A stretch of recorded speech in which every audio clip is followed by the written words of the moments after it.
Na-try mo na bang magmahal at mahulog sa maling tao?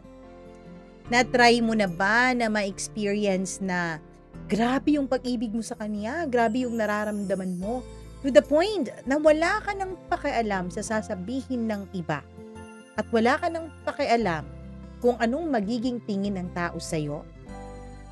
Kung mararanasan mo pa lang yan, handa ka bang suungin ng lahat? Maipaglaban lamang ang iyong nararamdaman? Nako, grabe ang sender natin ngayon na si Arwin. Kaya naman, alam kong excited ka na dyan. So atin na pong simulan ang inyong paboritong programa, ang Dear Mama Mia.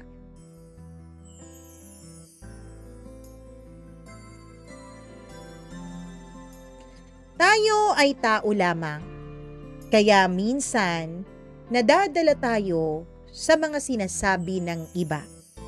Laging importante sa atin kung ano ang iniisip at sinasabi nila.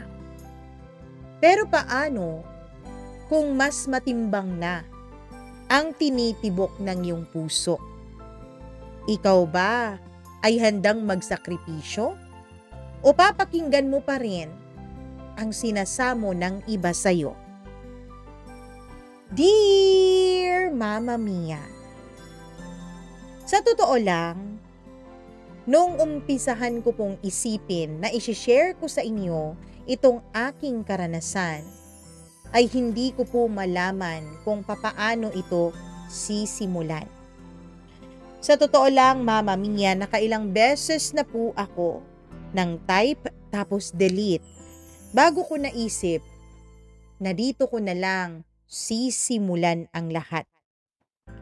Kasi gustong-gusto ko nang ilabas to. Para kasing tinik dito sa dibdib ko na ilang taon ko nang bitbit. Hanggang ngayon, Mama Mia, kahit anong gawin ko, may mga tao pa rin talagang hindi nakakaintindi. Ako si Arwin, tubong San Miguel, Bulacan. Kung tutuusin, ako ay isang simpleng lalaki lamang. Nagtatrabaho bilang mekaniko sa isang maliit na talyer dito lang din sa amin. Walang masyadong ambisyon sa buhay. Ang importante sa akin, basta may makain ako, may maipantustos sa nanay ko, ay ayos na ako. Tahimik lamang ang buhay ko, Mama Mia. Noon, gigising, magtatrabaho, kakain, matutulog, at gigising ulit. Ganun lang. Paulit-ulit lang ang takbo ng buhay ko. Walang kakulay-kulay, walang ka-excitement. Hanggang sa dumating siya. Itago natin siya sa pangalang Mara. Hindi ko makakalimutan yung unang araw na nasilayan ko po si Mara. Papasok na ako noon sa talyer na pinapasukan ko. Bit-bit yung baon kong pandesal at siya naman, Mama Mia, ay sakay ng isang tricycle. May dalang plastic na punong-puno ng gulay. Simple lang siya, pero may kung anong oras sa kanya na kakaiba. Hindi naman po siya yung babaeng striking ang beauty, Mama Mia. Ang dami nga sigurong mas magaganda pa sa kanya, pero ewan ko, may kakaiba talaga sa kanyang presensya. Parang may mga sinasabi ang mga mata niya. Yung tipong lahat ng pinagdaanan niya sa buhay ay nakikita at nababasa ko sa kanyang mga mata, pero pilit pa rin siyang ngumingiti. Kahit na marami siyang pinagdadaanan. Boss, pwede po bang magpaayos ng motor? Yun ang unang linya niya sa akin. Kaya nagulat ako. Naka-tricycle siya eh. Ano po bang motor ang ipapaayos niyo, ma'am? Ah, andun sa bahay. Hindi ko kasi alam kung paano to dalhin dito eh. Mabigat din kasi kapag itutulak ko. Kung pwede sana mag-home service ka. Ano bang sira sa motor mo? Ano bang problema? Mama Mia, pinapaliwanag niya sa akin ang problema ng kanyang motor. Sa totoo lang, hindi ako masyadong nakapokus sa mga sinasabi niya dahil kakaiba talaga ang hatak ng karisma niya sa akin. At doon na nga nagsimula. Habang inaayos ko yung motor niya, ay napansin kong medyo tahimik siya. Pero kapag ngumingiti naman siya, ay kay lambing-lambing tignan. Halata ko rin sa kanya na hindi po siya yung tipo ng babae na basta-basta mo makakausap. Kumbaga may limitasyon at may boundary siya. Nang matapos ko yung motor niya ay nagpasalamat siya. Sabay sabing, "Salamat ha, ikaw lang yata ang pumayag na pumunta dito sa bahay. Tapos wala pang dagdag sa bayad kahit home service. Kung hindi dahil sa'yo, baka matatagalan bago maayos tong motor ko." Walang anuman yun. Salamat din pala. Nagulat ako dahil 2 beses na siyang nagpapasalamat. Para saan? Kasi parang hindi mo ako minamaliit bilang babae. Tapos parang wala kang mali siya kung makatingin sa akin. Napakunot noo ako, Mama Mia. Ano? Bakit naman ako magkakaroon ng mali siya? Tanong niya. Ngumiti lang siya ng matipid. Wala lang. Sanay lang kasi ako na kapag may lumalapit na lalaki, laging may kapalit agad para sa kanila yung kabaitan na pinapakita nila sa akin. Mama Mia, hindi ko talaga agad naintindihan ng sinasabi niya. Bakit naman ganun ang mga lalaki sa paligid niya sa kanya? Pero nung mga sumunod na araw, ay unti-unti kong nalaman kung bakit ganun na lang ang sinasabi niya sa akin. Si Mara pala ay hiwalay na sa kanyang asawa. May anak siyang lalaki na noon ay 5 taong gulang pa lamang. At sa liit ng aming baryo, Mama Mia, yung pagiging hiwalay mo sa iyong asawa ay parang marka na ng isang malaking kasalanan. Kung hindi man marka ng isang malaking kasalanan, ay marka ito na ikaw ay madali na lang makuha sa susunod. Kung paano siya tignan ng mga tao, ramdam ko. Parang lagi siyang ipinapako sa krus ng kaniyang nakaraan. Pero sa mga mata ko, Mama Mia, hindi ko siya nakikita bilang masamang babae na sinasabi nila. Sa totoo lang, ayon sa mga kwento-kwento, kaya raw nagkahiwalay si Mara at ang asawa niya ay dahil pareho raw silang nangaliwa.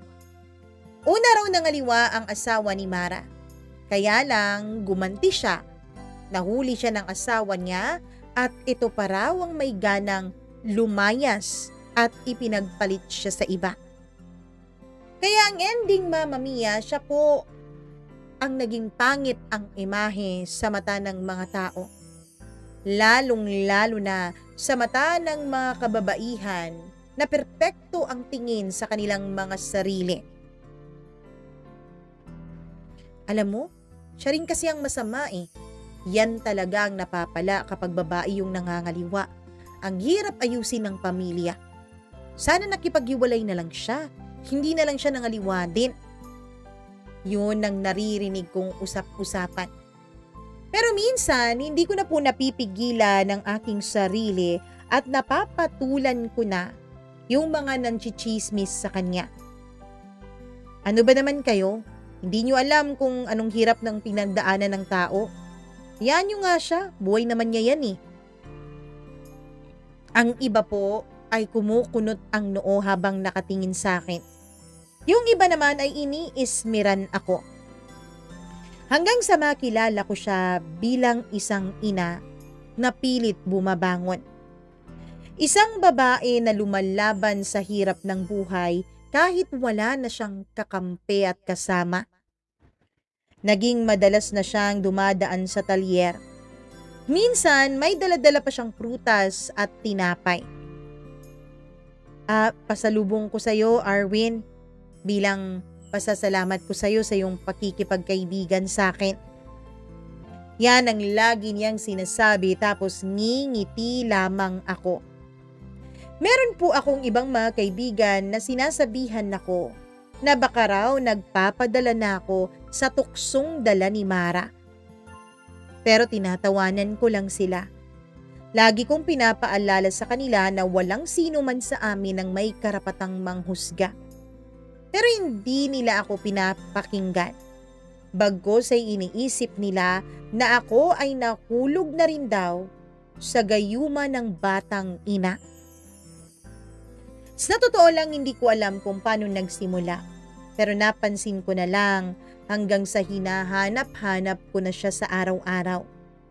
Yung pagdaan niya, yung boses niya, yung simpleng pagngiti niya sa akin ay para bang nagbibigay ng kakaibang kulay sa araw-araw kong pagod. Pero alam ko rin, Mama Mia, alam ko rin na hindi magiging madali ito. Kasi kahit wala pang kami, nagsimula ng kumalat ang mga pangit na tsismis sa amin. Alam mo si Arwin, nilalapitan nung babaeng makasalanan. Sayang yan si Arwin. Pogi pa naman, pero pang second hand lang pala. Hindi ba siya nahihiya? Bakit magpapakaama siya sa batang hindi naman kanya? Baka hindi nga rin yan anak nung asawa niya eh. Noong una, tinatawanan ko lang lahat ng yun. Pero habang tumatagal, Mama Mia, ramdam ko na yung bigat. Yung tipong kahit gusto mo lang magmahal ng totoo, ay may mga taong hindi ka hahayaang maging masaya. At sa kabila ng mga sinasabi nila, hindi ko pa rin magawang layuan si Mara. Kasi sa tuwing nakikita ko siya, pakiramdam ko, siya lang talaga ang natatanging babaeng nakakaintindi sa akin. Yung tipong kahit hindi ako magsalita, alam niya kung ano ang pagod ko. Alam niya kung gutom ako o kung may pinagdadaanan akong problema. At doon ako unti-unting nahuhulog sa kanya, Mama Mia. Doon ko siya unti-unting minamahal. Pero alam ko yung mundong ginagalawan namin. Hindi madali para sa mga katulad namin. Isang lalaki na walang pinanghahawakan kundi puso at isang babae na may nakaraan na paulit-ulit na hinuhusgahan ng lahat. Hindi ko alam kung kailan ko eksaktong nasabing mahal ko na talaga si Mara. Basta isang araw, nagising na lang ako na siya agad ang una kong naiisip. Yung mga dating araw na pare-pareho lang at nakaka-bored, biglang nagkaroon ng kakaibang saysay. Parang yung mga ingay ng makina sa talyer, may mga himig sa puso ko. Parang yung alikabok at grasa, may dahilan para pagtiisan ko. At yung dahilan na yon ay walang iba kundi si Mara. Pero hindi madali. Hindi kasi siya kagaya ng mga babaeng nililigawan ko noon. Hindi siya madaling pakiligin o paamuhin. Marami siyang iniisip at higit sa lahat, marami siyang pinapangalagaan. Lalong-lalo na ang anak niya. Minsan, Mama Mia, ay dumaan siya sa talyer na pinagtatrabahuan ko. Basang-basa siya noon ng ulan. Dala-dala niya yung kanyang anak. Hawak sa isa niyang kamay at sa kabilang kamay naman ay may bitbit siyang mga panindang kakanin. Dali-dali akong lumapit dahil nakita akong nahihirapan siya. Uy Mara, lika nga rito. Ang lamig dyan no. Dito kayo, pasilong muna kayo. Sabi ko sabay kuha ng towel. Ngumiti siya, nanginginig sa sobrang ginaw. Ako naman noon, Mama Mia, ay mag-isa lamang sa talyer dahil umalis na yung kasama ko. Huwag kang mag-alala, Arwin. Sanay na ako. Araw-araw kasi halos ganito ang buhay ko eh. Kapag hindi ako lumalabas, wala naman kaming kakainin ng anak ko. Napatingin ako sa kanya. Nakasukob lamang sila sa isang lumang jacket at nanginginig pa. Bakit hindi ka nga pala nagmotor? Yung motor ko? Wala na. Nahatak na. 3 buwan ko na rin kasing hindi nababayaran eh. Ano ba yan? Nagkasakit ang anak ko. Kaya dapat ko siyang unahin. Mama Mia, doon ay nakita kong nanginginig rin ang anak niya. Tinakpan ko ito ng isa kong lumang kumot na nakasampay lamang sa gilid. Bakit ba kasi ayaw mong magpahinga muna? Kahit isang araw lang. Kahapon pa binalita na may bagyong paparating. Sumigi ka pa rin. Napayuko si Mara. Hindi ako pwedeng huminto. Ang mga kagaya ko, Arwin, hindi pwedeng tumigil. Sa sandaling tumigil ako, gutom ng anak ko ang kasunod. Hindi ko na nasagot ang sinabi niya. Kasi totoo naman, wala akong karapatang magdikta kung papaano siya mabubuhay. Pero sa loob ko, gusto kong ako na lang ang magtaguyod sa kanya, sa kanila ng anak niya. Gusto kong ako na lang yung lalaban para hindi na siya mapagod. At doon nagsimula yung una kong pagkakamali. Ang magmahal ng lantaran sa mundong hindi marunong umintindi sa sitwasyon ng iba. Sa gabing yun, Mama Mia, inihatid ko sila pauwi. Ang tagal kasi talagang tumila ng ulan at wala ng tricycle na bumabiyahe dahil bumabaha na rin. Habang naglalakad kami sa madilim na kalsada, hawak ko yung payong at siya naman ay bitbit yung anak niya. Tahimik lang kaming pareho. Pero yung katahimikan na yun, pakiramdam ko ay parang may sinisigaw. Arwin, huwag mo sanang mamasamain tong tanong ko ha. Pero bakit mo ba ginagawa to? Napatingin ako sa kanya. Anong ibig mong sabihin? Eto, ang lahat ng to. Yung pagtulong mo, pag-aalala mo, yung pagpaparamdam mo sa akin na lagi kang nandyan. Alam mo namang maraming nakatingin, 'di ba? Maraming nagbubulong-bulungan. Huminto ako sa paglalakad. Nilingon ko siya. At sa unang pagkakataon ay diretso kong inamin sa kanya ang aking nararamdaman. Dahil gusto kita, Mara. Hindi bilang kaawa-awa. Hindi bilang isang ina. Hindi bilang taong may nakaraan. Gusto kita dahil ikaw lang yung babaeng nagpahanga sa akin. Nanahimik siya. Yung mga mata niya ay tila may pinipigil na mga luha. Arwin, huwag mo akong mahalin. Madudurog ka lang. Sabi niya sabay yuko. Hindi naman nakakadurog ang mga babaeng kagaya mo. Arwin, hindi ako nararapat sa'yo. Pagod na ako, Arwin. Ang dami kong nagawang pagkakamali sa buhay ko at ayokong madamay ka pa dun. Ngumiti lang ako, Mama Mia. Kung pagod ka na, edi ako muna. Ako na muna ang lalaban para sa'yo. Para sa inyo. Hindi ko alam kung saan ko hinugot yung tapang na yun. Siguro kasi unang beses kong naramdaman yung ganitong klase ng pagmamahal. Yung hindi mo iniisip kung may kapalit ba ang pagmamahal na inaalay mo. O kung may mag-aaproba ba ng pag-ibig na nararamdaman mo? Mama Mia, yumuko lamang noon si Mara. Kinabukasan, kumalat na agad ang balita sa amin. Naku, si Arwin, nililigawan yung babaeng makasalanan. Baka siya na yung bagong tatay ng anak nun. Alam mo, akala ko pa naman matinong lalaki yan si Arwin. Sayang, may magandang trabaho, gwapo, pero mukhang sabaw din pala. Ang sakit. Hindi lang dahil pinagtatawanan ako, kundi dahil alam kong si Mara rin ang unang tinatamaan sa mga sinasabi nila. Mama Mia, sa sumunod na araw ay nakita ko siya sa palengke, nagtitinda ng gulay. Ganun siya eh.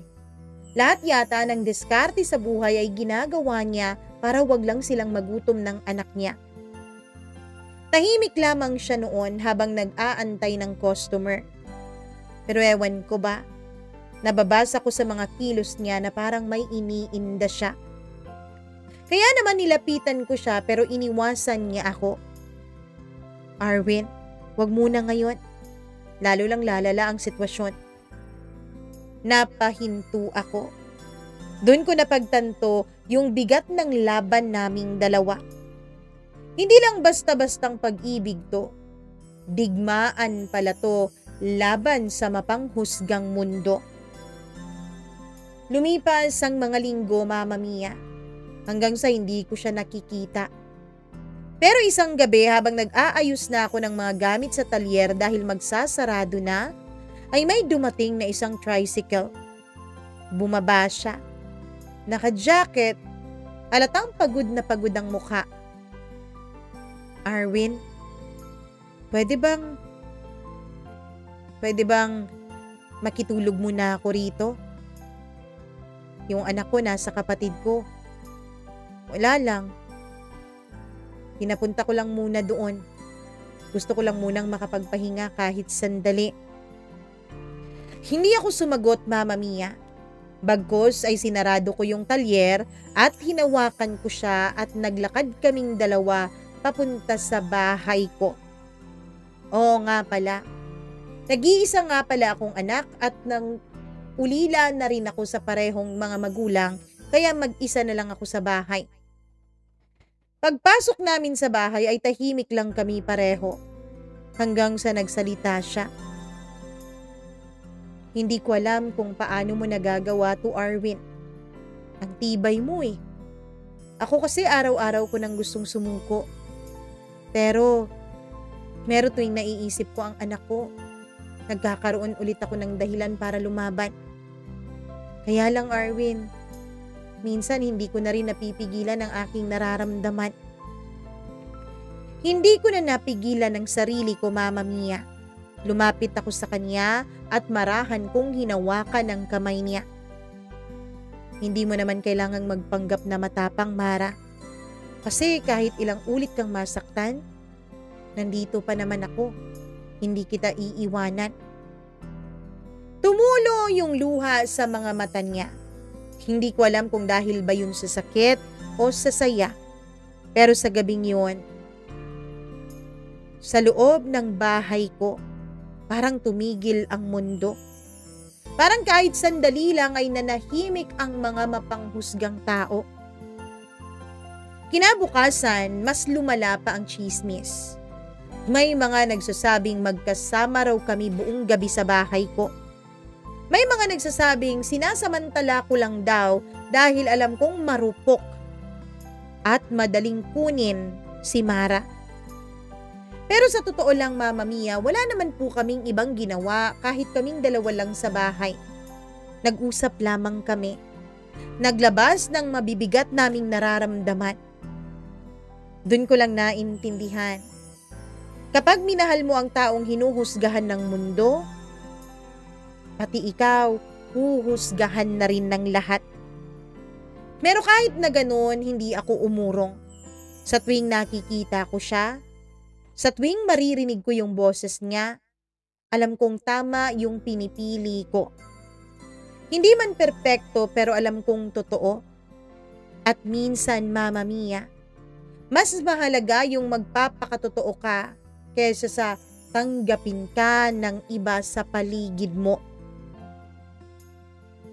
Hindi ko inaasahan na meron palang pagmamahal na ganito kasakit at ganito kahirap.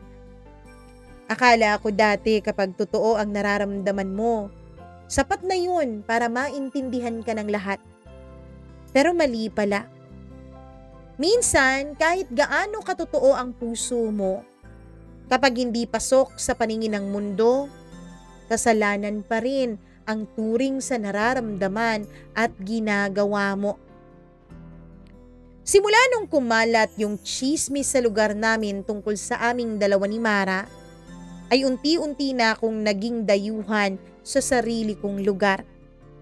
Yung mga dati kong kabarkada na pumupunta sa talyer para makipag-inuman o makipag-usap man lang sa akin, ay bigla na akong nilalayuan. Kapag dumadaan ako, naririnig ko silang bumubulong-bulong.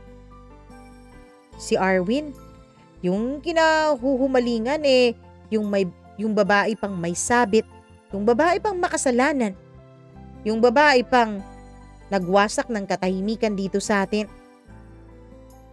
Ano? Hindi kaya nagayuma yan si Arwin? Sayang, matinong bata pa naman yan. Kung buhay pa ang mga magulang niyan, sigurado akong hindi papayag yung mga yon. Wala akong sinasagot ni isa sa mga issue na yon. Tumatahimik lang ako, Mama Mia. Pero aaminin ko po, sa loob-loob ko, unti-unti akong nadudurog. Hanggang isang araw, dumating yung araw na kinatatakutan ko. Nalaman po ng nanay Nelia ko o yung kapatid ng nanay ko ang tungkol sa issue sa akin. Yung kapatid ng nanay ko ay nagsisilbi ko na ring pangalawang ina, Mama Mia. Wala rin siyang anak kaya tinuring niya akong parang anak niya. Pag-uwi ko sa bahay ko ay nagulat na lamang ako nung nadatnan ko siya sa may pintuan. Hindi naman siya ganito. Hindi naman siya basta-bastang bumibisita nang hindi nagsasabi sa akin. Nakaupo lang siya, tapos seryosong-seryoso ang mukha. Arwin, totoo ba tong naririnig ko, ha? Totoo ba tong balitang nakaabot sa akin? Totoo ang alin, Nay Nelia? Totoo bang nilalapitan mo yung babaeng hiwalay sa asawa na may anak na? Yung babaeng niloko ang asawa niya dahil gumanti siya? Natigilan ako. Kung si Mara po ang tinutukoy mo, Nay, oo, siya yung babaeng minamahal ko. Kitang-kita ko sa kanyang mukha ang pagkadismaya. Umiling-iling siya. Anak naman, hindi ka pinalaking ganyan ng mga magulang mo. Ang dami-dami namang mga babae dyan na mga malilinis, mga walang sabit, walang bit-bit na anak. Bakit yung babae pa na yan? Pinagchichismisan na yan dito sa lugar niyo eh. Nay, alam mo bang kahihiyan yan para sa atin? Naku, lahat ng kapitbahay mo dito, halos kayo na lang yata ang pinag-uusapan. Ano na lang sasabihin ng mga tao, ha? Mama Mia, hindi ko na po na-control ang sarili ko. Ano naman ngayon kung may anak na siya? Ano naman ngayon kung may nakaraan siya? Ano naman ngayon kung nagkasala at nagkamali siya? Wala na bang karapatang magmahal ulit yung mga taong nagkasala at nadapa? Hindi ko na ba siya pwedeng mahalin ng totoo? Natigilan si Nanay Nelia. Tumingin siya sa akin na para bang hindi na niya ako kilala.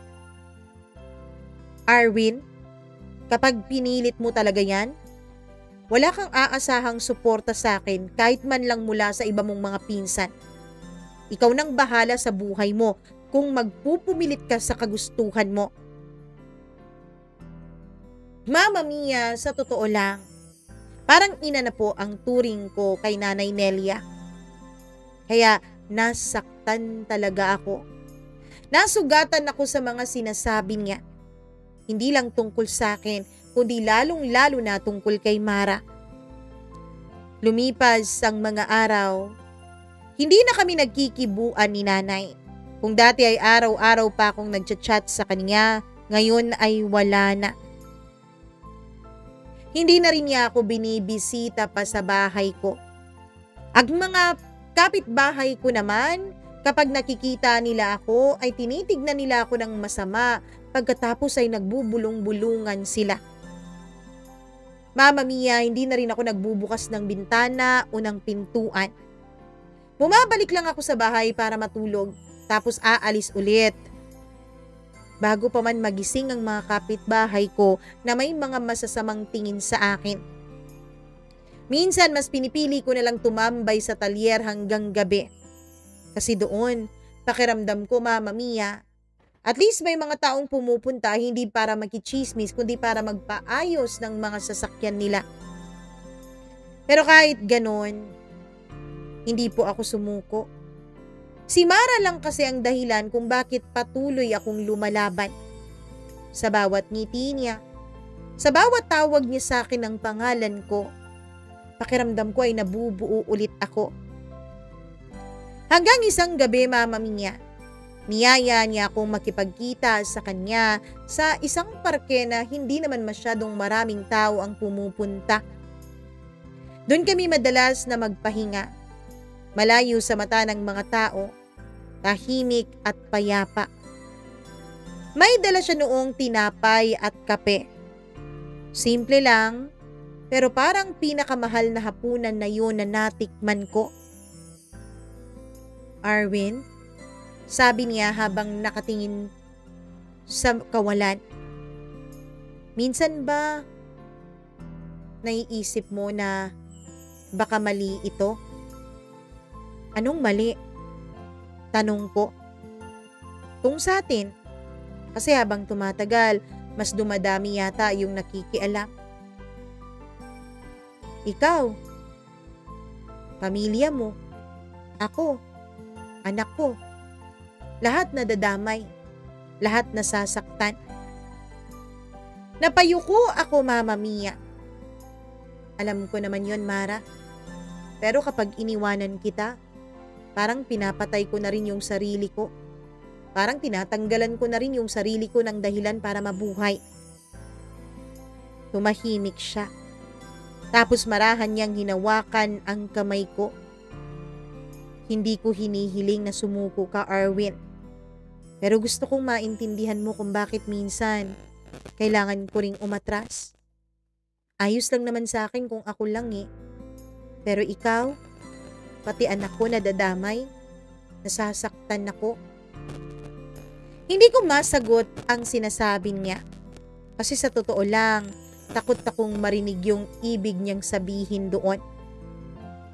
Pagkalipas ng ilang linggo ay napansin ko na tila nag-iba si Mara.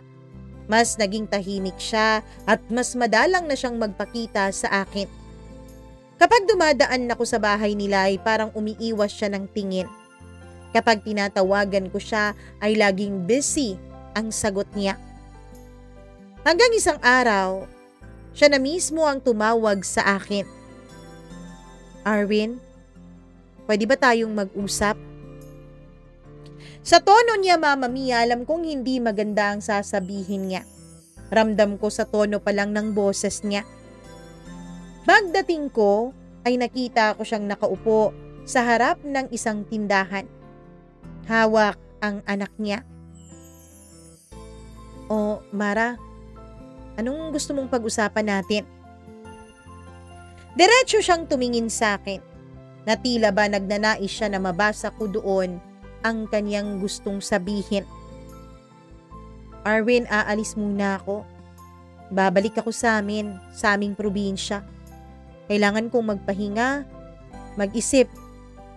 At gusto kong itong si Miko, makasama muna ang pamilya ko. Ano? Bakit naman biglaan yung desisyon mo? Gaano kayo katagal dun? Arwin, hindi ko alam. Biglaan dahil habang nandito ako, Baka hindi ka rin titigilan ng mga tao. Baka lalo kang masasaktan. Tapos, pati tong anak ko, nakakarinig na rin ng kung ano-anong sinasabi ng iba. Mara, hindi ko naman iniisip yung mga tao. Pero ikaw iniisip kita, Arwin. Si Miko iniisip ko. Hindi ko alam, Mama Mia, kung paano ko pipigilan ang luhang gustong tumulo sa aking mata. Mara, hindi mo naman kailangang umalis. Wala naman akong pakialam sa sasabihin ng iba. Kakayanin natin to. Pero ngumiti siya. Yung ngiting pilit, pero alam mong punong-puno ng sakit.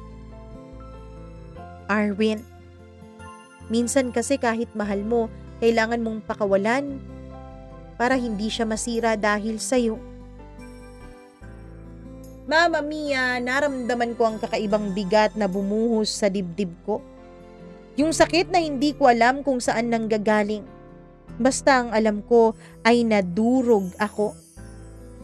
Wala akong nagawa kundi panoorin siyang sumakay ng tricycle, bit-bit ang anak niyang si Miko.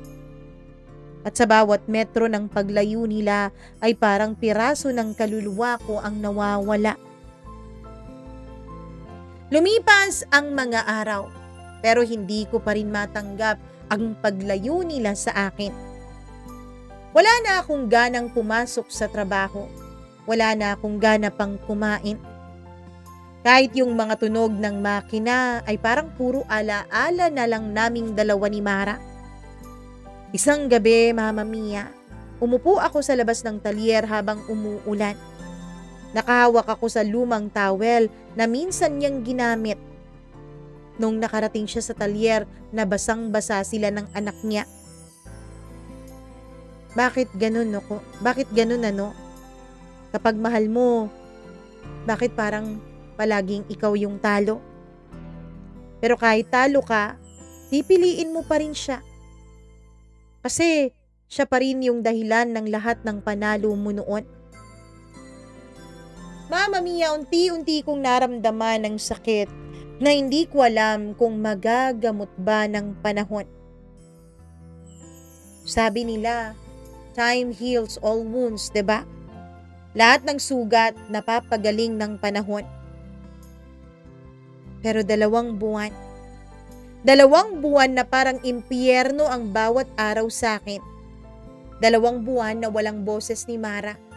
Walang tawag, walang mensahe. Parang lahat ng kulay na meron sa mundo ay naubos kasabay ng kanyang pag-alis. Nung una, pilit kong inaaliw ang sarili ko. Nagtrabaho ako ng sobra-sobra. Overtime halos araw-araw. Minsan nga, Mama Mia, kahit wala nang nagpapaayos, parang gusto ko pang may mga masirang sasakyan para may gagawin ako. Para pag uwi ko sa bahay, pagod na ako at wala na akong oras pang mag-isip. Pero kahit gaano ko subukan, sa tuwing uuwi ako ay tahimik pa rin ang bahay. At sa bawat katahimikan, boses pa rin niyang naririnig ko. Arwin, masarap tong kape. Arwin, huwag mong kakalimutang kumain, ha? Arwin, salamat, ha? Kasi hindi katulad ng iba. Hindi mo ako hinuhusgahan, bagkus minamahal mo pa ako. Paulit-ulit kong naririnig yun kahit wala naman siya sa paligid. At minsan, naiiyak na lang akong mag-isa habang hawak-hawak ko yung lumang towel na ginamit niya noon. Hindi ko alam, Mama Mia, kung ganito ba talaga ang pagmamahal. Kung imbis na maging masaya ka ay para ka palang pinaparusahan. Pero isa lang ang sigurado ako. Hindi ko siya kayang kalimutan. Kahit anong pilit kong gawin, hinding-hindi siya nawawala sa aking puso't isipan. Isang gabi, Mama Mia, habang nag-aayos ako ng motor, ay biglang may huminto sa labas ng talyer. Isang jeep. Akala ko noon ay sirang jeep yon na magpapaayos lang. Pero paglingon ko, ay may bumaba na isang babaeng pamilyar sa akin. Kahit madilim, Mama Mia, ay kilalang kilala ko siya. Kahit na walang ilaw doong ang parting yun na pinagpigilan ng jeep, ay hindi ako maaaring magkamali. Hindi ako agad nakapagsalita, Mama Mia. Pero habang papalapit siya sa akin, ay nasambit ko sa wakas ang pangalan niya. Mara. Mahina akong sabi. Ngumiti siya. Yung ngiting matagal ko nang hinahanap. Pero iba siya ngayon. Pakiramdam ko parang mas pumayat siya. Mas tumahimik at mas may lungkot na ang mga mata niya. Kumusta ka na? Tanong ko. Maayos naman ako, Arwin. Si Miko, iniwanan ko muna dun sa nanay ko. Masaya siya dun sa probinsya eh. Hindi ko alam kung matutuwa ako o malulungkot. Pero isang bagay lang ang sigurado ako. Bumalik siya. At kahit wala siyang dalang dahilan, sapat na sa akin ang pagbalik niya. Pasensya ka na ha, kung hindi ako nagparamdam sa iyo ng ilang buwan. Sabi niya, kailangan ko lang talagang ayusin yung sarili ko, Arwin. Hindi ako pwedeng bumalik sa iyo kung basag pa rin ako. Tumingin ako sa kanya. Mara, kahit kailan naman, walang mali sa iyo. Kahit kailan hindi mo kailangang ayusin ang sarili mo para lang matanggap kita. Kasi kahit sinasabi mo pang basag ka, mahal na mahal pa rin kita. Buong buo. Napayuko siya. Arwin, wag na. Pwede bang wag na nating balikan pa ang nakaraan? Napahinto ako, Mama Mia, naguguluhan. Akala ko ba bumalik siya para sa akin dahil maayos na siya? Anong ibig mong sabihin, Mara? Arwin, may ibang dahilan kung bakit ako bumalik dito. At doon ko naramdaman yung lamig ng hangin. Parang mas lalong bumigat ang boses niya. Makikipag-usap si Mark. Babalik raw si Mark, Arwin. Si Mark, Mama Mia, yung dati niyang asawa. Yung lalaking nanakit sa kanya, nang iwan at bumuo ng bagong pamilya habang siya ay pinapahirapan kasama ang anak nila. Ano? Bakit naman siya babalik? Tanong ko. Halos maputol lang boses ko. Hindi ko alam. Ang sabi niya, nagsisisi raw siya sa nagawa niya sa amin. Gusto niya raw kami ulit makasama ni Miko. Ang sabi niya, gusto niya raw ulit bumawi sa pamilya namin. Napatawa ako, Mama Mia. Pilit ang tawang yun. Pagkatapos ng lahat ng ginawa niya, babalik siya? Ano? Tapos ganun-ganun na lang? Tanong ko.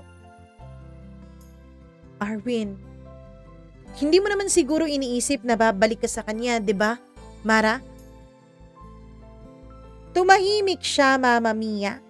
At yung katahimikan na yun ay tila mas malakas pang sagot kaysa sa anumang pwede niyang sabihin sa akin. Mara, wag mong sabihin. Arwin, hindi mo naiintindihan eh. Hindi na ito tungkol sa pagmamahal. Tungkol na ito kay Miko. Tungkol na ito sa pagiging mag-asawa namin ni Mark. Tama naman siya eh. Hindi lang naman siya ang nagkasala. Tama naman siya. Kung tutuusin, amanos na kaming dalawa. Niloko niya ako, pero niloko ko rin siya. Pero ang pinakamahalaga dito, Arwin, ay ang anak kong si Miko. Kailangan niya ang kaniyang ama. Napaurong ako, Mama Mia. Paano naman ako, Mara? Lahat naman pinaglaban ko, 'di ba? Lahat naman tinaya ko para sa'yo. Lahat naman ginawa ko, mapakita lang sa'yo na kaya kitang alagaan, na kaya ko kayong panindigan ni Miko. Lumapit siya sa akin, hinawakan niya ang mukha ko. Marahan ang ginawa niyang paghawak sa aking mukha, Mama Mia. Hindi ko naman binabaliwala lahat ng yun, Arwin. Na-appreciate ko naman at oo, mahal naman kita. Pero minsan, kailangan kong piliin kung alin yung mas tama o alin yung mas konting mali. Hindi dahil dun ako sasaya, kundi dahil para sa anak ko. Para tigilan na rin kami ng mga tao. Doon ko naramdaman yung sakit na parang sinasaksak ka ng paulit-ulit, Mama Mia. Yung puso ko parang walang tigil sa pagdurugo nung mga panahon na yun. At kahit gusto kong sumigaw, hindi ko po magawa. Hindi ko po magawa dahil parang sumakit lalo ang puso ko. Parang walang boses na lumalabas sa bibig ko. Mahirap man pong aminin pero totoo yung sinasabi niya. At dahil sa paninindigan niyang yun, ay mas lalo ko pa siyang minahal. Mama Mia, lumipas pa ang mga araw ay madalang ko na siya ulit makita. Pero isang gabi, nagulat ako dahil nagpunta siya ulit sa talyer. May dala siyang isang maliit na brown paper bag. Para sa'yo, sabi niya. Kape. Naaalala ko kasi sabi mo dati, pag wala akong kasama, kape lang, ayos na sa'yo. Ngumiti ako ng pilit. Salamat. Tumingin siya sa akin ng diretsyo, Mama Mia. Arwin, salamat ha. Salamat din talaga sa lahat. Sa lahat-lahat. Kung hindi dahil sa'yo, siguro hindi ko na kayanang bumangon noon. Tiningnan ko siya ng matagal, Mama Mia. Oo nga, bumangon ka nga. Pero ako naman tong iniwan mong nakalugmok sa lupa. Ngumiti siya. Pero may luha sa kaniyang mga mata na hindi na niya napigilan sa pagtulo. Hindi naman kita iniwanan, Arwin.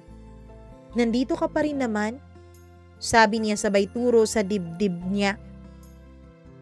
Tapos na lang siguro talaga yung panahon na tayo. Pero hindi ibig sabihin nun na bura ka na mula dito.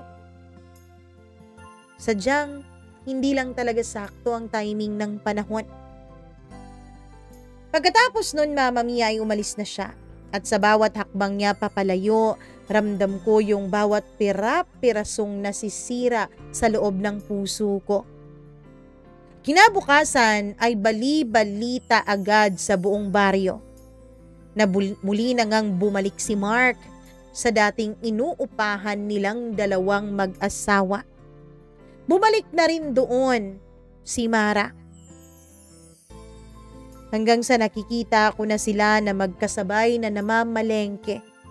Na para bang hindi nagkahiwalay. Na para bang hindi nawasak noon ang kanilang pamilya. Nakita ko ang anak nilang si Miko. Masaya. Si Mara naman, napansin kong nakita na niya ako. Pero hindi niya ako tinignan. Bagkus ay tumahimik lamang siya. At ako noon ay parang isa ng anino na lang ng mga pangarap na hindi natupad. Pero kahit ganoon, Mama Mia, wala naman akong galit sa kanya. Kasi naiintindihan ko ang kanyang desisyon. Naiintindihan ko ang pagpili niya sa ikakaligaya ng anak niya. Naiintindihan ko rin na ang tunay na pagmamahal, hindi kailangang aariin mo ang isang tao. Minsan, sapat na yung makita mong masaya siya, nabuo siya, kahit hindi ikaw ang dahilan noon. Makalipas ang ilang linggo ay nakatanggap ako ng sulat. Walang pangalan pero kilalang kilala ko naman kung kaninong sulat ka may iwan. Arwin, hindi ko talaga alam kung paano ka pasasalamatan. Kung bumalik man si Mark, sana wag mong iisipin na kinalimutan na kita, na ginamit lang kita. Ikaw ang nagpatawid sa akin mula sa matinding kadiliman ng buhay ko. Ikaw ang nagturo sa akin na may mga tao rin palang marunong magmahal ng walang hinihiling kapalit. Pero sana ngayon naman, Arwin, sana mahanap mo ang kaligayahan mo. Sana tigilan mo na ang pag-iisip sa akin, sa amin ni Miko. Sana kaligayahan mo naman ang unahin mo. Mama Mia, tila mas lalong lumalim ang sugat na iniwanan niya sa akin nung mabasa ko ang sulat na yon. Doon ko napagtanto, hindi ko talaga kayang kalimutan si Mara. Pero kahit na ganun ay pinilit kong wag na siyang guluhin. Lumipas ang mga buwan at tahimik na ulit ang baryo namin. Tahimik na rin ang puso ko. Pero hindi naman nawawala yung sakit. Kundi natutunan ko na lang na mabuhay kasama ang sakit ng kanyang pagkawala. Hindi na ako umasa, Mama Mia. Hindi na ako naghihintay ng text, tawag o balitang babalik siya. Dahil oo nga pala, Mama Mia. Makalipas ang ilang buwan mula nung nagkabalikan sila ni Mark, ay umalis sila sa lugar namin. Ang bali-balita ay sa ibang lugar daw sila magsisimula ulit. Ako naman ay sinanay ko na lang ang sarili kong gumising, magtrabaho at umuwi nang ako lang mag-isa at walang inuuwian. Pero minsan sa mga sandaling umuulan, bumabalik pa rin talaga ang lahat sa akin. Yung mga tawanan namin, yung mga ngiti, yung mga gabing sabay kaming nagkakape, nagkukwentuhan. Minsan naiiyak na lang talaga ako. Pero hindi na tulad ng dati. Hindi na pag-iyak ng dahil sa panghihinayang sa aming pagmamahalan. Paghihinayang kung bakit huli kaming pinagtagpo ng kapalaran. Bagkus ay may kasama ng pasasalamat ang pag-iyak ko. Hindi dahil masaya ako sa nangyari sa amin, kundi dahil natutunan kong magmahal ng totoo. At yung klase ng pagmamahal na kaya mo siyang palayain para sa ikaliligaya at ikatatahimik ng buhay niya. Isang araw, Mama Mia, nagulat na lamang ako. Nasa palengke ako noon sa probinsya ng tatay ko. Piyesta kasi, kaya inimbitahan ako ng mga pinsan ko doon. At dahil wala naman akong gagawin, ay nag-leave muna ako sa talyer at dumayo sa piyestang iyon. Sa araw na iyon ay sabay kami ng mga pinsan ko na mamimili ng mga rikados ng mga lulutuin. Nasa bawang section ako nang biglang may sumigaw. Tito Arwin! Pagtingin ko, Mama Mia, kilalang kilala ko ang batang to. Medyo tumangkad siya, medyo lumaki, pero maaliwalas ang mukha niya. Si Miko. Miko, kumusta ka na? Eto po, okay lang naman. Kayo po, ang tagal na nating di nagkita, Tito Arwin. Parang malit pa ako nun. Parang 5 years old pa ako nun. Tapos ngayon, magna 9 years old na ako eh. Oo nga, ang tangkad mo na rin. Nagbabasketball po kasi ako. Tito Arwin, bakit ka nga pala nandito? Kasi dito nakatira yung mga kamag-anak ng tatay ko. Ikaw, bakit kayo nandito?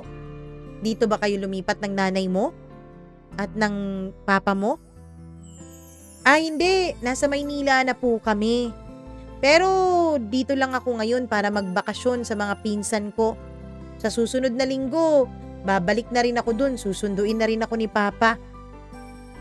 Kumusta ka na, Miko? Eto tito, nag-aaral na. Masaya ka naman ba? Opo.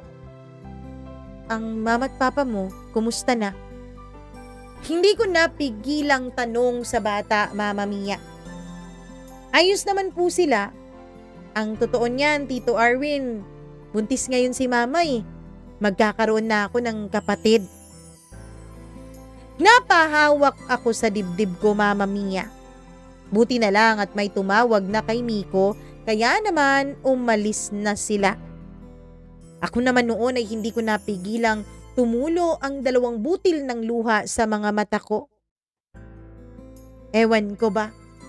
Akala ko maayos na ako pero hindi pa rin pala. Masakit pa rin pala, Mama Mia, lalo pat narinig ko mula mismo kay Miko na naging maayos ulit ang kanilang pagsasama. Pero sa pagkakataong iyon, kahit nasasaktan ako ay may pasasalamat din ako sa puso ko. Dahil naging masaya siya. Dahil naging tama ang desisyon niya. Kaya naman, nung mga panahon na yun ay iniisip kong tuluyan ko na talaga siyang palalayain. Pag-uwi ko sa bahay ng pinsan ko ay nadatnan kong nagluluto ang mga tita ko. Matagal na kaming hindi nag-uusap ni Nanay Nelia. Yung tita ko na nakaalitan ko noon tungkol kay Mara. Tahimik akong umupo sa mesa. Siya naman ay nagsalin ng kanin sa plato ko.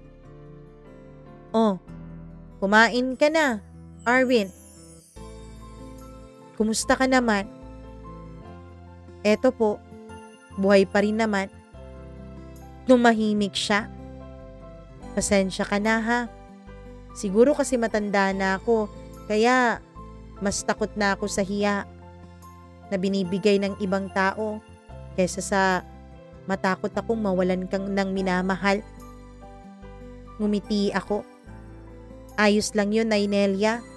Siguro nga kailangan ko ring maranasan lahat ng yun para maintindihan ko kung gaano talaga kalalim ang magmahal. Na hindi pala kailangang kapag nagmahal ka ay maging kayo hanggang sa huli. Mas matinding pagmamahal pala yung matuto kang magpalaya para sa ikatatahimik ng buhay niya. Masaya ako, Arwin. Masaya ako sa napakagandang leksyon na natutunan mo. Mama Mia, ngayon ay 3 taon na ang lumipas. Parehong buhay pa rin, pero ibang tao na po ako. Mas tahimik na ako, Mama Mia. I mean, ang buhay ko. Meron na rin akong pagmamay-ari ngayon na isang maliit na talyer. May girlfriend na rin ako ngayon. Isang babaeng tanggap ng lipunan. Isang babaeng sinasabi nilang matino, na babagay sa akin. Pero aaminin ko, may bahagi pa rin sa puso ko na nagmamahal pa rin kay Mara. Pero hindi ibig sabihin nun, Mama Mia, na hindi ko mahal ang current girlfriend ko. Mahal ko siya. Siya ang nagturo sa akin kung paano ngumiti ulit. Siya ang nagturo sa akin na may mga taong itinatadhana ng Diyos para sa'yo. Ang gagawin mo na lamang ay hintayin itong dumating. At kapag dumating na, gawin mo rin ang lahat para wag siyang mawala sa piling mo. Alam niya po ang tungkol sa pagsulat ko dito sa inyong programa. Siya po ang inyong tagapakinig. Alam niya rin ang tungkol sa naging relasyon at kwento naming dalawa ni Mara. Pero tanggap niya yon. Ang sabi niya, Mama Mia, lahat naman daw ng tao ay may nakaraan. Siya rin naman daw ay may nakaraan na hindi na niya maibabalik pa. Sa ngayon ay nagpaplano na kaming dalawa na magpakasal na. Nagpaplano na rin kaming dalawa na bumuo ng sarili naming pamilya. Ang totoo niyan ay narito na kami sa bahay ko. Nagsasama na kami at pinag-iipunan na lang namin ang aming kasal. Alam mo naman dito sa probinsya, Mama Mia, 'di ba? Kapag ikinasal ka, Kailangang imbitado ang buong barangay, kaya malaki-laking ipunan ng kailangang mangyari. Mama Mia, noong nakaraang taon lamang ay nakatanggap ako ng mensahe mula kay Mara. Nagpapasalamat at hinahangad na maging masaya ako sa buhay ko. Nakaabot na rin siguro sa kanya na meron na akong bagong girlfriend. Sa ngayon ay masaya na ako. Hindi man kami nagkatuluyan ni Mara, ay masaya naman ako dahil pakiramdam ko po ay naging tulay ako para magkaroon siya ng magandang buhay at mabuo ulit ang kanilang pamilya. Kahit hindi siya naging akin, hindi rin ako natalo. Dahil malaki ang natutunan ko sa naging relasyon namin. Malaki ang natutunan ko sa naging pagmamahal ko sa kanya. At yun ang mga sandatang dala-dala ko ngayon sa pagbuo ng sarili kong pamilya. Hanggang dito na lamang po, Mama Mia, at maraming salamat. Hindi ko po gustong isipin ninyo na nagpatalo kaming dalawa ni Mara sa mga sinasabi ng iba. Bagkus ay mas iniisip naming dalawa ang ikaliligaya at ikatatahimik ng buhay ng lahat, lalong-lalo na ng mga taong mahalaga sa amin. Kay Mara, ang anak niyang si Miko. Sa akin naman ay ang matigil ang panghuhusga sa pagkababae ni Mara. Maraming salamat po ulit. Lubos na gumagalang, Arwin.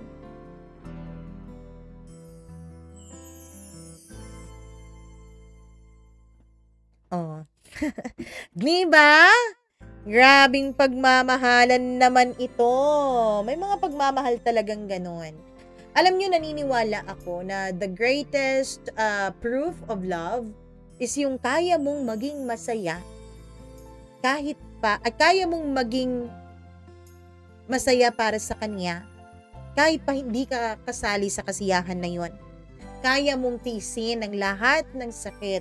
Masigurado mo lang na siya ay masaya, komportable at may tahimik na buhay.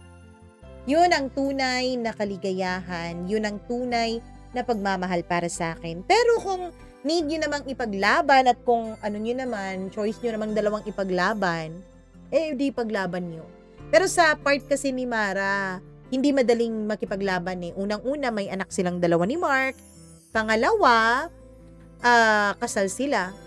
Siguro nga, yung naging papel ni Arwin at naging papel nung ibang babae ni Mark at naging papel nung naging lalaki din ni Mara ay para subukin lamang ang tatag ng pagsasama at ang tatag ng pagiging mag-asawa ni Mark at ni Mara. Puro sila M, ano? Buti na lang hindi Marwin or Marvin. At least Arwin, di ba? Anyways, nako, masaya ako para sa iyo, Arwin, dahil nahanap mo na rin ang katahimikan at ang kapayapaan at ang tunay na kaligayahan sa piling ng iyong bagong girlfriend ngayon. Hinahangad ko na tama nga ang sinabi mo, lahat ng mga natutunan mo sa naging relasyon at pagmamahal nyo ni Mara sa isa't isa ay mabitbit mo para nang sa ganun ay hindi nyo danasin ng magiging asawa mo ang mga paghihirap na dinanas noon ni Mara at ni Mark. I hope na maging maligaya kayo sa tanang buhay ninyo. Best wishes sa inyong dalawa, sa inyong nalalapit na kasal. Nako, saan ba namin isi-send? Para naman makapag-ambagan kami dyan sa kasal na yan. Charot! Ayan, congratulations in advance. Sa mga nakikinig ngayon, nako, sa mga nasa komplikadong sitwasyon pa rin at nasa punto pa rin na hindi nakakapagpapalaya dahil masakit pa rin ang dibdib nila. Lagi niyong tatandaan na minsan ang tunay na pagmamahal ay pagpaparaya at pagpapalaya sa mga taong mahal natin. Lalo na kung hindi naman talaga tayo ang kanilang kapayapaan at hindi tayo ang kanilang kaligayahan. Sure, ang sakit nun ha. Anyways, please do like and share this video. Alam niyo na yung drill. At kapag na-like and share niyo na, nako, ang dapat niyong sunod na isipin at tignan ay kung nakapag-subscribe na ba kayo dito sa ating channel. Please do subscribe to this channel. At nako, kung nakapag-subscribe kayo, kung gusto nyo ring magpa-member, nako, meron po tayong membership. Charot. Parang ano to parang kulto. May membership po itong ating channel. So, all you have to do is to click that picture of me down. Ayun, yung may Mama Mia CDO, click nyo yan. Tapos ma-redirect kayo papunta sa aking YouTube channel. At kapag nandun na po kayo, meron pong nakalagay sa baba na be a member. So, click nyo yan para naman na malaman nyo kung paano magpa-member. At kapag nalaman nyo na, hinihikayat ko po kayong magpa-member. Pero kung ayaw nyo naman, wala namang sapilitan dito. Pero ang ating mga members ay nako, nauuna talaga sila sa batian. Hi ako kay Colleen Bueno, kay Diane Martinez, kay Evelyn Kawit, Janice Linian, Maria Elena Abe, Maureen Tugab, Gimaras Girl, Easy Gale, Mila Raduban at kay Freaky. Maraming salamat sa inyo. Ay din ako sa ating mga suki na kahit hindi nagpapa-member ay lagi namang nandyan at nakasuporta. Ano daw? Lagi namang nakasuporta sa atin. Lalong-lalo na yung mga araw-araw na nag-check talaga ng ating mga uploads at hindi nagsiskip ng ads. Maraming salamat po sa inyo. Hi ako kay Rosemary Sanchez, kay Elina Lin, kay Jean8864, maraming salamat. Elizabeth Lagunday, Evelyn Gausin, Amira Saya, maraming salamat sa'yo. Hi din ako kay Reggie Divina, ayun, kay Anime. Hello sa iyo, maraming salamat. Hi din kay Princess Leia, Funniest TV, kay Marvy Montesilio, kay Pichi Tadlan, kay Cutie Hot Mom, maraming thank you. Leoneda Ramirez, maraming salamat po sa inyong lahat. At sa mga hindi nabanggit, naku, alam nyo na yung drill, baka bukas o sa susunod nating upload, ikaw na po ang babanggitin at babatiin natin dito sa ating programa. So all you have to do is to always check and always listen, and syempre, lagi rin tayong suportahan. And one way of supporting this channel ay kung meron po kayong sarili ninyong kwento ng inyong buhay, na nais nyong i-share yung mga kwento na pwede nating pagkuhanan ng mga aral o di kaya naman ay inspirasyon. Naku, pwede nyo yung isend. Kahit anong tema pa yan, go lang, send nyo lang yan dito sa atin. Mag-email lamang po kayo, mamamiacdo0317@gmail.com. At huwag nyo rin kakalimutan na kahit hindi pa natin na yung isa pa nating channel, Encounters with Mama Mia, please do subscribe and click the notification bell din doon. Yun talaga, dapat i-click nyo yung notification bell dahil hindi tayo sure kung kailan tayo muling mag-a-upload doon. Kasi inuuna natin tong main channel at medyo busy tayo ngayon. Ayan, ewan ko kung naririnig nyo yan ngayon. Medyo may dumadagungdong na sa kalangitan at mukhang uulan na yata. Kaya hanggang dito na lamang itong ating kwento para sa araw na to. Magpapaalam na muna ang inyong one and only Mama Mia. Maraming salamat sa inyong pagmamahal. Ako po si Mama Mia. Mag-ingat ka po. I love you. Bye!